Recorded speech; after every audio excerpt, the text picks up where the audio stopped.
It's Soup-Timber Day 3. Today, we're gonna make a super creamy but easy recipe. It's potato corn chowder.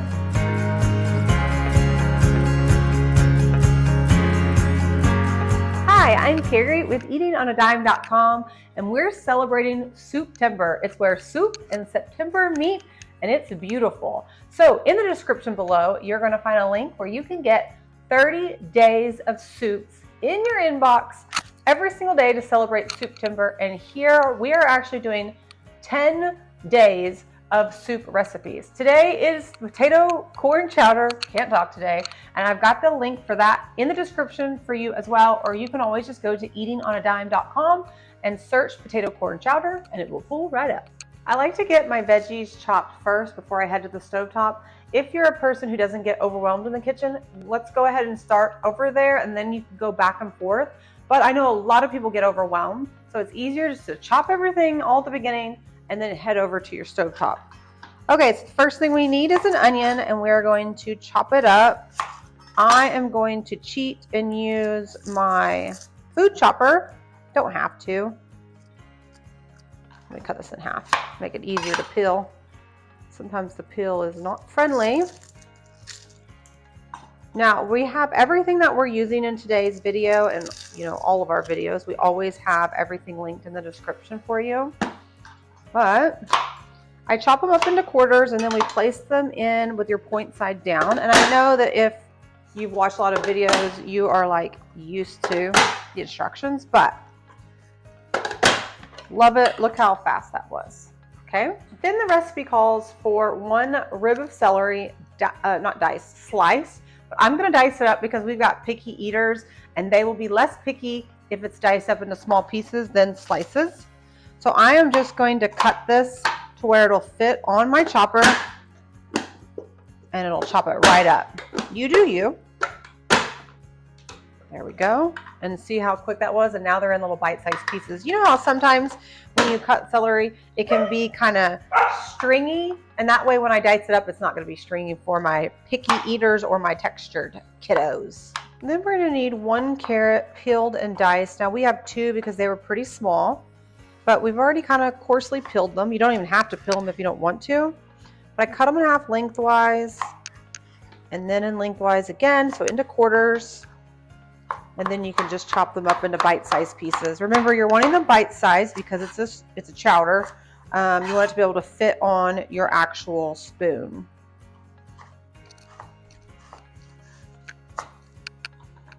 And then you just cut in half lengthwise again. Oops, see? The trick is to make sure you're pushing down there so that way you get a much easier chop. Now I'm going to move these carrots into a bowl, and I'm going to add these onions and celery with them because we're going to saute them. Now before we head to the stove, we've got to peel and dice up some russet potatoes. Now I'm going to show you how to chop them in my chopper. I'll show you with a knife and on the chopper just so you can pick, if you don't have it, to get that beautiful, diced of the potatoes. But speaking of that, if you want to be really lazy, I think you could probably do diced hash browns too in this recipe. That way you could just throw them in. Potatoes peeled. Okay, so let's go through the chopping way. On this food chopper, it comes with 2 inserts, the diced and a chopper is what I call it. This one's bigger. We're going to go with the bigger one. You can lock it in. Then what I do is I take my knife and I just cut them into slices. So with the short way, so you have these rings. And the reason we're doing that is because then you can just pop it in there and it chops up. Does that make sense? Hopefully that's making sense to you guys. If you were to try to put this whole thing in there, you're going to actually have slices like a French fry. So this is just my personal preference. It's a lot easier, a lot faster to do it this way than your knife. But I'm going to show you the knife way next. But look. All beautifully diced up potatoes, and it was so easy to do and really fast. Okay, so for the knife, I'm going to cut it lengthwise.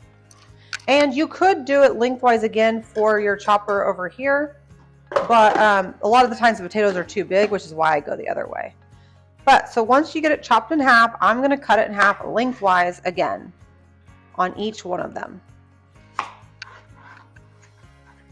Then once you're done with that, I just kind of gauge. I'm just going to cut that one in half. I'm going to cut this one in half too. Sometimes you might have to cut it into thirds.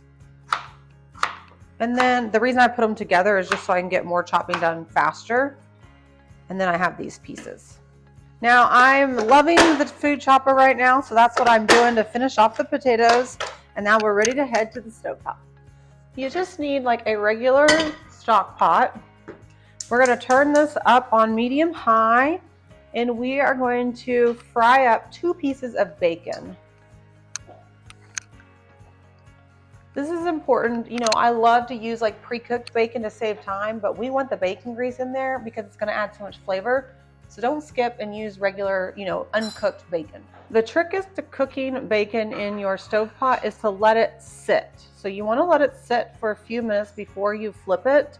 If you keep moving it, you'll never get that nice crispy texture that we're looking for.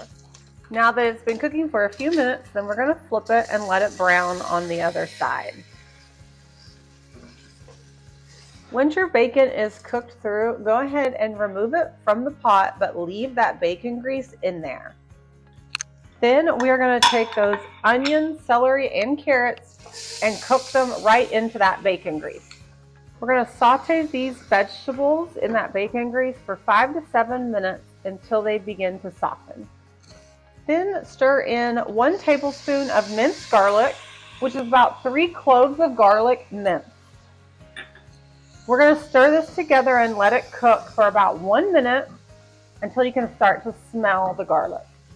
Then add in 3 cups of chicken broth. Take the back of your spatula or spoon and scrape the bottom of the pan.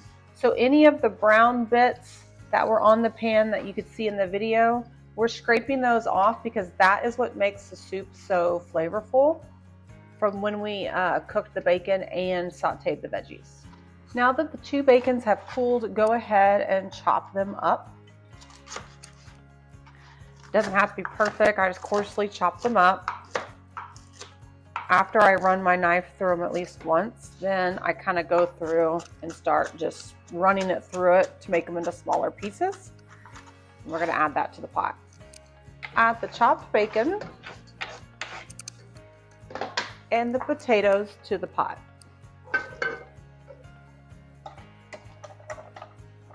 And stir in your corn.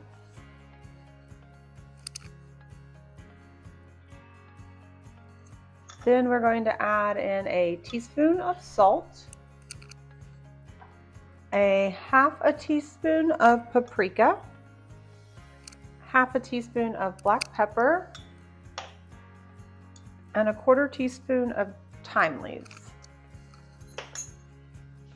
And then stir everything together. Then we're going to let the soup sit until it comes to a boil. Once it comes to a boil, go ahead and add the lid, reduce the heat to about medium-low, and let it simmer for 15 to 20 minutes. While it's finished cooking, go ahead and take 1 cup of heavy cream with 1 to 2 tablespoons of cornstarch, and we're going to whisk this together. This acts as a thickening agent. The heavy cream will make it creamy, and the cornstarch will help thicken it into like more of a chowder instead of a soup.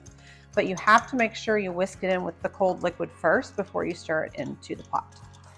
Now this is nice and soft, or nice and tender. I checked the potatoes and the carrots. We're going to pour this cream right in and stir it all together. Once it's stirred together, we're going to let this cook on low heat until it is nice and thick and ready to serve. Now it's time for my favorite part, eating it. I don't know why I have to say that in such a weird voice. Usually I would switch to a ladle, but this is so thick and creamy and delicious that my favorite spoon, my scoop spatula, is working great for this. Remember, we have everything that we use linked in the description. Isn't this so fun? It was so easy to make. I mean, it's like 45 minutes from start to finish. And honestly, if you're okay with not chopping the vegetables all at the beginning, I think you can get it done even faster. We like to top it with some shredded cheddar cheese and some green onions. Ooh, she's pretty. Now it's time to take a bite. Looks so good. I'm just melting in that cheese. Ooh, it is piping hot. I think last time in one of my videos, I was like, why do I keep saying piping? Is that a thing? Let me know, guys, in the comments. Everything is so tender and creamy. Big fan right here. If you love today's recipe, don't forget, in the description below, you can sign up for our Soup-tember. It's completely for free, and you will get 30 soup recipes in your inbox. And you will also, in the description below, can find the recipe just for this one if you don't want to wait. But make sure you get those Soup-tember emails because you're gonna love these soups. They're not just boring chicken noodle and chicken tortilla that you're used to making. We've got some amazing soup recipes. Okay, friends, I'm out of here. Don't forget to like and subscribe. I don't want you to miss any more of our soup recipes or really any of our family-friendly recipes. I gotta blow on this, guys. But in the meantime, don't forget to eat at home by eating on a dime. I will see you next time. Bye, friends.